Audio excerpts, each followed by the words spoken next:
Assalamualaikum warahmatullahi wabarakatuh. Perkenalkan, nama saya Cindy Rosita Dewi dari jurusan Teknik Informatika semester 6. Pada kesempatan kali ini saya akan menjelaskan mengenai materi metodologi penelitian. Berikut penjelasannya. Yang pertama, mengenai audit sistem informasi berbasis komputer.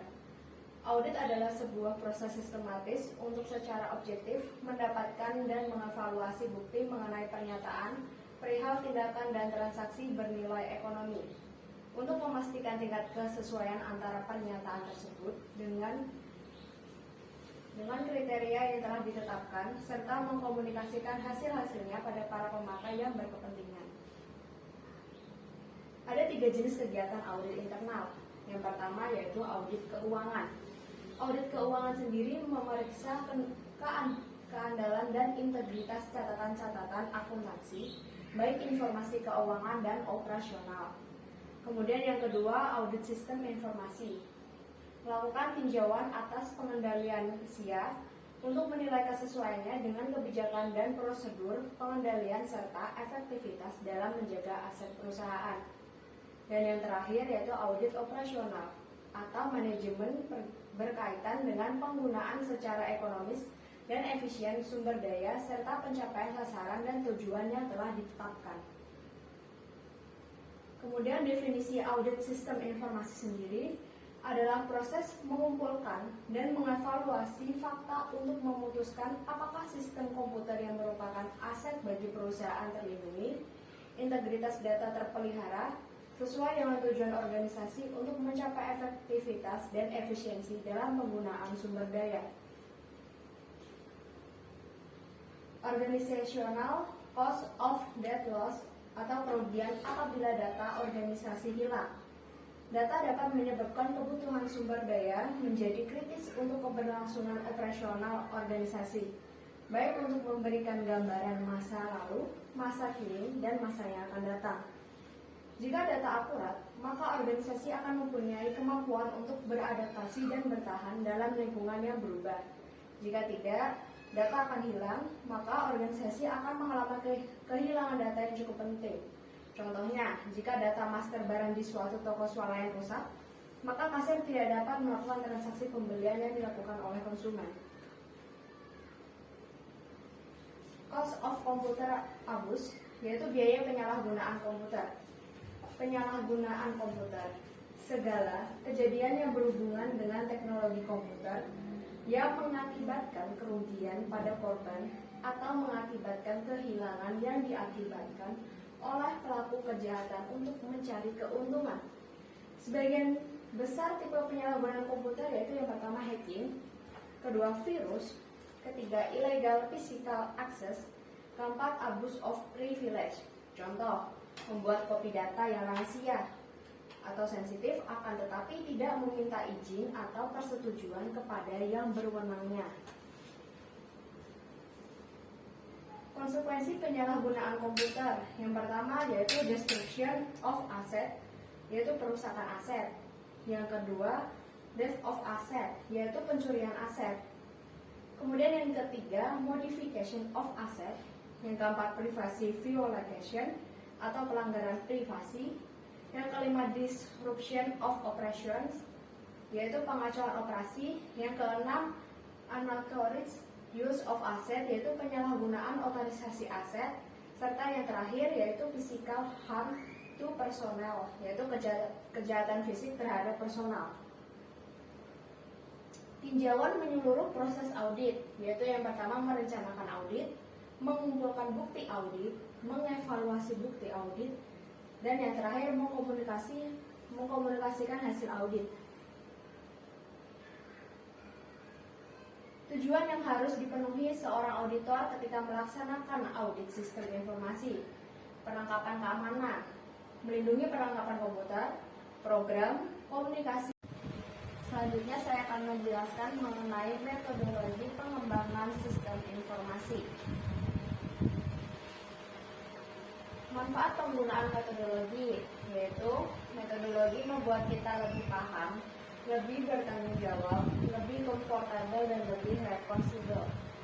Kemudian metodologi membuat kita lebih knowledgeable atau berpengetahuan dan lebih berguna dalam berargumen karena selalu berdasarkan fakta dan tidak berdasarkan pada intuisi maupun bisikan-bisikan.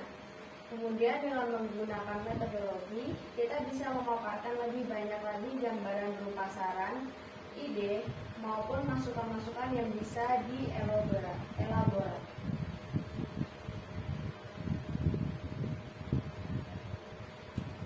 Identifikasi dan perumusan masalah. Pencarian masalah yang akan dikaji dapat bersumber dari bacaan, pengamatan terhadap fakta di lapangan, berdasarkan pengalaman pribadi, hasil pertemuan-pertemuan ilmiah seperti seminar, diskusi, dan lokakarya. Cara merumuskan masalah, yaitu dirumuskan dalam bentuk pertanyaan, research question, yang berfokus pada dependent variable atau pada apa yang akan diteliti. Kemudian rumusan hendaknya jelas dan padat. Permasalahan yang baik memiliki 3 ciri utama, yaitu mempunyai nilai penelitian dalam arti bahwa permasalahan tersebut masih bersifat asli atau original, menyatakan suatu hubungan dengan bidang lain, serta dapat diuji kebenarannya. Kemudian yang kedua, visible, artinya permasalahan tersebut dapat dipecahkan, tersedianya data dan metode untuk memecahkan masalah, tersedianya biaya dan dapat diselesaikan dalam waktu yang wajar. Kemudian sesuai dengan kualifikasi peneliti, artinya bahwa permasalahan yang diangkat menarik minat bagi si peneliti, serta sesuai dengan kualifikasi yang ada. Langkah-langkah perumusan masalah. Langkah pertama, tentukan fokus penelitian. Langkah kedua, cari berbagai kemungkinan dari berbagai faktor yang ada kaitannya dengan fokus penelitian tersebut, yang dalam hal ini dinamakan subfokus. Kemudian langkah ketiga, di antara faktor-faktor yang terkait, adakan pengkajian faktor mana yang paling menarik untuk ditelaah. Kemudian tetapkan faktor apa saja yang akan dipilih. Dan yang terakhir, langkah keempat, yaitu kaitkan secara logis faktor-faktor subfokus yang dipilih dengan fokus penelitian. Hipotesis penelitian. Hipotesis merupakan jawaban teoritis atau jawaban sementara terhadap perumusan masalah penelitian dan belum merupakan jawaban empirik dengan dukungan data-data. Manfaatnya sendiri untuk menjelaskan permasalahan yang diangkat dalam penelitian, untuk menjelaskan variabel-variabel yang akan diuji kebenarannya, untuk membantu dalam memilih metode analisa data sebagai pedoman dalam menarik sebuah kesimpulan. Merumuskan model penelitian. Model adalah konstruksi kerangka pemikiran atau konstruksi kerangka teoretis yang diragakan dalam bentuk diagram dan atau persamaan-persamaan matematik tertentu. Esensinya menyatakan hipotesis penelitian. Sebagai suatu konstruksi kerangka pemikiran, suatu model akan menampilkan jumlah variabel yang diteliti, prediksi tentang pola hubungan antara variabel, dekomposisi hubungan antar variabel, dan jumlah parameter yang diestimasi. Sitasi menunjukkan asal-usul atau sumber suatu kutipan, mengutip pernyataan atau mengulang pernyataan seseorang dan mencantumkannya di dalam suatu karya tulis yang dibuat, namun tetap mengindikasikan bahwa kutipan tersebut itu adalah pernyataan orang lain.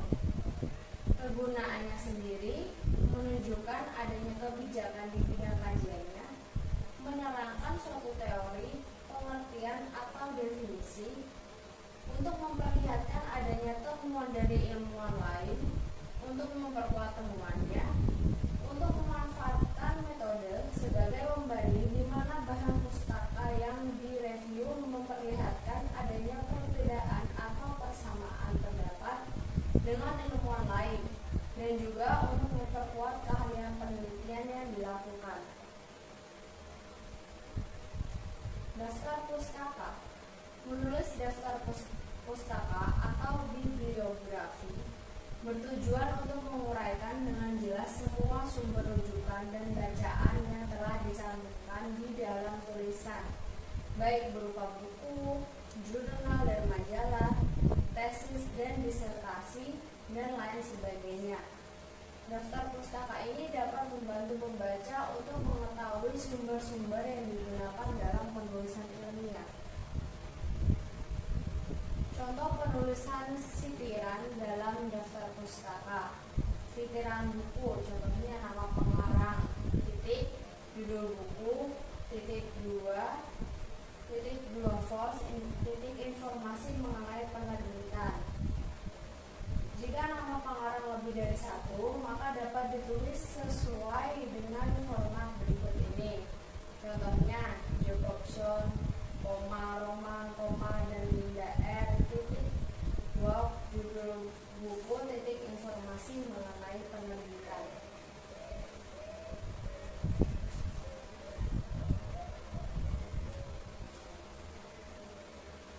Namun jika pengarangnya lebih dari 3 orang, maka dalam daftar pustaka dapat ditulis dengan format berikut ini.